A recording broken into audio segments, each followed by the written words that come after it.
ओम शांति। 26/12/2024 बाबा के महावाक्य हैं। बाबा कहते हैं, मीठे बच्चे, तुम अभी पढ़ाई पढ़ रहे हो। यह पढ़ाई है पतित से पावन बनने की। तुम्हें यह पढ़ना और पढ़ाना है। प्रश्न, दुनिया में कौन सा ज्ञान होते हुए भी अज्ञान अंधियारा है? उत्तर, माया का ज्ञान जिससे विनाश होता है। मून तक जाते हैं। यह ज्ञान बहुत है, लेकिन नई दुनिया और पुरानी दुनिया का ज्ञान किसी के पास नहीं है। सब अज्ञान अंधियारे में है। सभी ज्ञान नेत्र से अंधे हैं। तुम्हें अभी ज्ञान का तीसरा नेत्र मिलता है। तुम नॉलेजफुल बच्चे जानते हो, उन्हों की ब्रेन में विनाश के ख्यालात हैं। तुम्हारी बुद्धि में स्थापना के ख्यालात हैं। ओम शांति। बाप इस शरीर द्वारा समझाते हैं। इनको जीव कहा जाता है। इनमें आत्मा भी है और मैं भी इसमें आकर बैठता हूँ। यह तो पहले पहले पक्का होना चाहिए। इनको दादा कहा जाता है। यह निश्चय बच्चों को बहुत पक्का होना चाहिए। इस निश्चय में ही रमण करना है। बरोबर बाबा ने जिसमें पधरामणि की है, वह बाप खुद कहते हैं, मैं इनके बहुत जन्मों के अंत में आता हूँ। बच्चों को समझाया गया है, यह है सर्वशास्त्र शिरोमणि गीता का ज्ञान। श्रीमत अर्थात श्रेष्ठ मत। श्रेष्ठ ते श्रेष्ठ मत है एक भगवान की, जिसकी ही श्रेष्ठ मत से तुम देवता बनते हो। बाप खुद कहते हैं, मैं आता ही तब हूँ जब तुम भ्रष्ट मत पर पतित बन जाते हो। मनुष्य से देवता बनने का अर्थ भी समझना है। विकारी मनुष्य से निर्विकारी देवता बनाने बाप आते हैं। सतयुग में मनुष्य ही रहते हैं, परंतु दैवी गुण वाले। अभी कलयुग में हैं सभी आसुरी गुण वाले। है सारी मनुष्य सृष्टि, परंतु यह है ईश्वरीय बुद्धि और वह है आसुरी बुद्धि। यहाँ है ज्ञान, वहाँ है भक्ति। ज्ञान और भक्ति अलग अलग हैं। भक्ति के पुस्तक कितने ढेर के ढेर हैं। ज्ञान का पुस्तक एक है। एक ज्ञान सागर की पुस्तक एक ही होना चाहिए। जो भी धर्म स्थापन करते हैं, उनका पुस्तक भी एक ही होता है, जिसको रिलीजियस बुक कहा जाता है।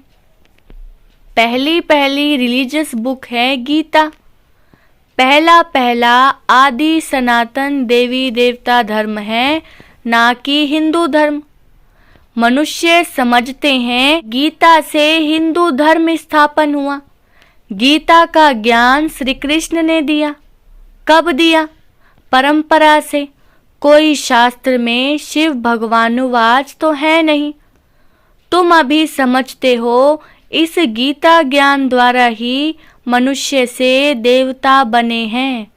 जो बाप अभी हमें दे रहे हैं, इसको ही भारत का प्राचीन राजयोग कहा जाता है, जिस गीता में ही काम महाशत्रु लिखा हुआ है।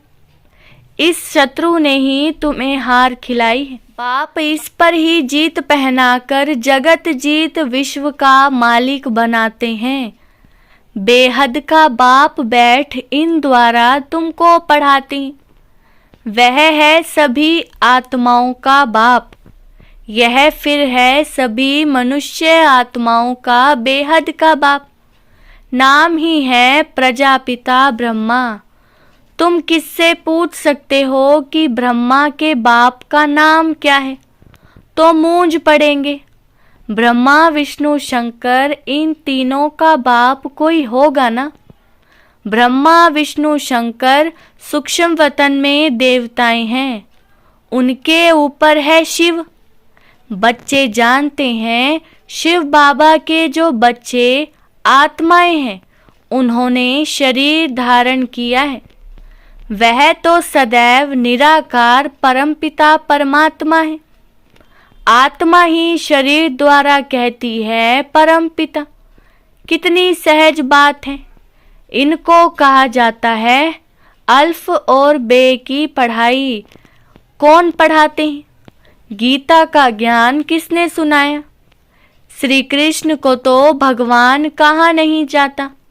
वह तो देहधारी है, ताजधारी है।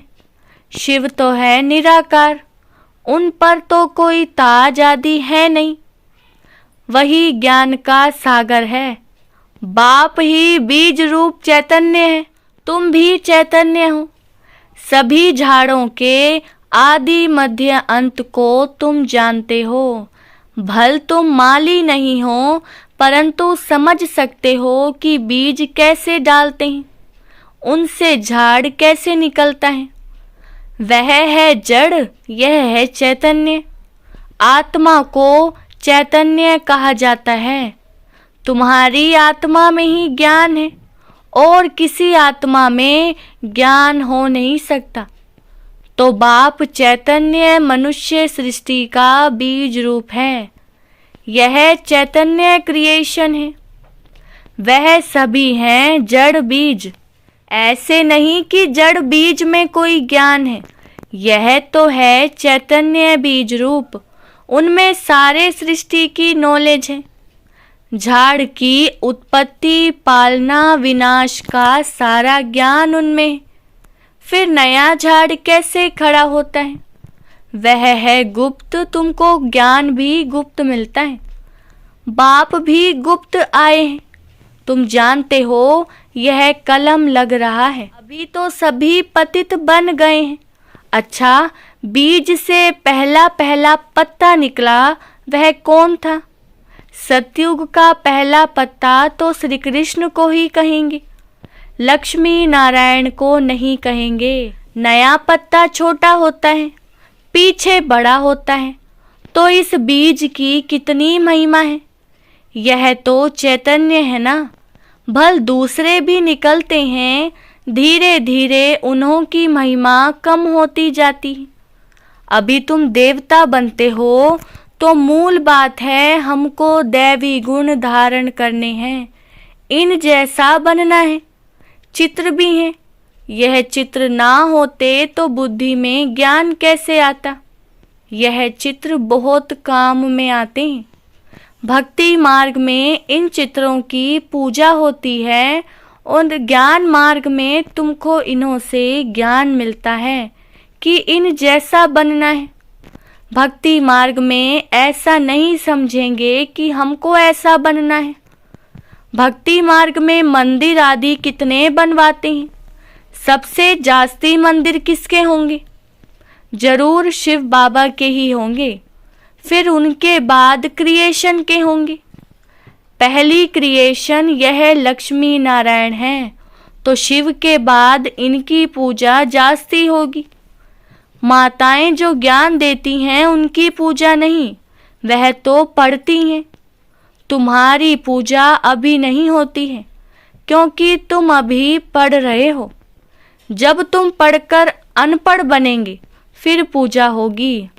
अभी तुम देवी देवता बनते हो। सतयुग में बाप थोड़े ही पढ़ाने जाएगा। वहाँ ऐसी पढ़ाई थोड़े ही होगी। यह पढ़ाई पतितों को पावन बनाने की है। तुम जानते हो हमको जो ऐसा बनाते हैं उनकी पूजा होगी। फिर हमारी भी पूजा नंबरवार होगी। फिर गिरते गिरते 5 तत्वों की भी पूजा करने लग पड़ते हैं। 5 तत्वों की पूजा माना पतित शरीर की पूजा। यह बुद्धि में ज्ञान है कि इन लक्ष्मी नारायण का सारे सृष्टि पर राज्य था। इन देवी देवताओं ने राज्य कैसे और कब पाया, यह किसको पता नहीं है। लाखों वर्ष कह देते हैं। लाखों वर्ष की बात तो किसकी बुद्धि में बैठ ना सके, इसलिए कह देते यह परंपरा से चला आता है। अभी तुम जानते हो देवी देवता धर्म वाले और धर्मों में कन्वर्ट हो गए हैं। जो भारत में हैं वह अपने को हिंदू कह देते हैं, क्योंकि पतित होने कारण देवी देवता कहना शोभता नहीं। परंतु मनुष्यों में ज्ञान कहाँ, देवी देवताओं से भी ऊंचा टाइटल अपने पर रखवाते हैं। पावन देवी देवताओं की पूजा करते माथा झुकाते हैं, परंतु अपने को पतित समझते थोड़े ही हैं। भारत में खास कन्याओं को कितना नमन करते हैं, कुमारों को इतना नहीं करते। मेल से ज़्यादा फीमेल को नमन करते हैं, क्योंकि इस समय ज्ञान अमृत पहले इन माताओं को मिलता है। बाप इनमें प्रवेश करते हैं, यह भी समझते हो यह ब्रह्मा बाबा ज्ञान की बड़ी नदी है। ज्ञान नदी भी है, फिर पुरुष भी है। ब्रह्मपुत्रा नदी सबसे बड़ी है, जो कलकत्ता तरफ सागर में जाकर मिलती है। मेला भी वहाँ ही लगता है, परंतु उन्हें यह पता नहीं कि यह आत्माओं और परमात्मा का मेला है। वह तो पानी की नदी है जिसका नाम ब्रह्मपुत्रा रखा है। वह तो ब्रह्म को ईश्वर कह देते हैं, इसलिए ब्रह्मपुत्रा को पावन समझते हैं। पतित पावन वास्तव में गंगा को नहीं कहा जाता है। यहाँ सागर और ब्रह्मा नदी का मेल है। बाप कहते हैं यह फीमेल तो नहीं है जिस द्वारा एडॉप्शन होती है। यह बहुत गुह्य समझने की बातें हैं, जो फिर प्राय लोप हो जानी। फिर बाद में मनुष्य इस आधार पर शास्त्र आदि बनाते हैं।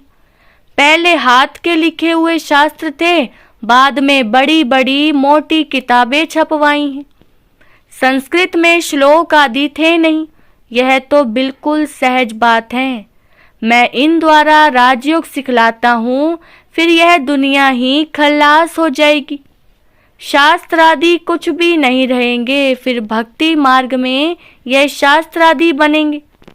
मनुष्य समझते हैं यह शास्त्र आदि परंपरा से चले आए हैं। इसको कहा जाता है अज्ञान अंधियारा।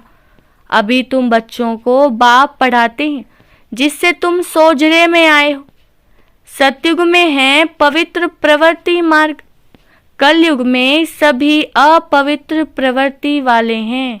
यह भी ड्रामा है। बाद में है निवृत्ति मार्ग, जिसको संन्यास धर्म कहते हैं। जंगल में जाकर रहते हैं, वह है हद का संन्यास। रहते तो इस पुरानी दुनिया में। अभी तुम जानते हो नई दुनिया में। तुम्हें तो बाप से ज्ञान का तीसरा नेत्र मिला है, तो तुम कितने नॉलेजफुल बनते हो। इससे जास्ती नॉलेज होती ही नहीं। वह तो है माया की नॉलेज, जिससे विनाश होता है। वो लोग मून पर जाकर खोज करते हैं। तुम्हारे लिए कोई नई बात नहीं। यह सभी माया का पॉम्प है। बहुत शो करते हैं, अति डीपनेस में जाते हैं कि कुछ कमाल करके दिखाएं। बहुत कमाल करने से फिर नुकसान हो जाता है। उन्हों के ब्रेन में विनाश के ही ख्यालात आते हैं। क्या क्या बनाते रहते हैं। बनाने वाले जानते हैं इससे ही विनाश होगा। ट्रायल भी करते रहते हैं। कहते भी हैं 2 बिल्ले लड़े, माखन तीसरा खा गया। कहानी तो छोटी है, परंतु खेल कितना बड़ा है। नाम इन्हों का ही बाला है। इन द्वारा ही विनाश की नोंद है। कोई तो निमित्त बनता है ना। क्रिश्चियन लोग समझते हैं पैराडाइज था, पर हम नहीं थे। इस्लामी बोधी भी नहीं थे, फिर भी क्रिश्चियन लोगों की समझ अच्छी है। भारतवासी कहते हैं देवी देवता धर्म लाखों वर्ष पहले था, तो बुद्धू ठहरे ना। बाप भारत में ही आते हैं। जो महान बेसमझ हैं, उन्हें ही महान ते महान समझदार बनाते हैं। परंतु फिर भी याद रहे तब। बाबा तुम बच्चों को कितना सहज करके समझाते हैं। मुझे याद करो तो तुम सोने का बर्तन बन जाएंगे, तो धारणा भी अच्छी होगी। याद की यात्रा से ही पाप कटेंगे। मुरली नहीं सुनते तो ज्ञान रफू चक्कर हो जाता है। बाप तो रहमदिल होने के नाते उठने की ही युक्ति बतलाते हैं। अंत तक भी सिखलाते ही रहेंगे। अच्छा, आज भोग है, भोग लगाकर जल्दी वापस आ जाना है। बाकी वैकुंठ में जाकर देवी देवताओं आदि का साक्षात्कार करना, यह सब फालतू है। इसमें बहुत महीन बुद्धि चाहिए। बाप इस रथ द्वारा कहते हैं, मुझे याद करो, मैं ही पतित पावन तुम्हारा बाप हूँ। तुम्ही से खाऊं, तुम्ही से बैठूं, यह यहाँ के लिए है, ऊपर में कैसे होगा। अच्छा, मीठे मीठे सिकिलदे बच्चों प्रति माता पिता बाप दादा का याद प्यार और गुड मॉर्निंग। रूहानी बाप की रूहानी बच्चों को नमस्ते। हम रूहानी बच्चों की रूहानी बाप दादा को नमस्ते नमस्ते, गुड मॉर्निंग। धारणा के लिए मुख्य सार। फर्स्ट पॉइंट है, बाप इस दादा में प्रवेश हो हमें मनुष्य से देवता अर्थात विकारी से निर्विकारी बनाने के लिए गीता का ज्ञान सुना रहे हैं। इसी निश्चय से रमण करना है, श्रीमत पर चलकर श्रेष्ठ गुणवान बनना है।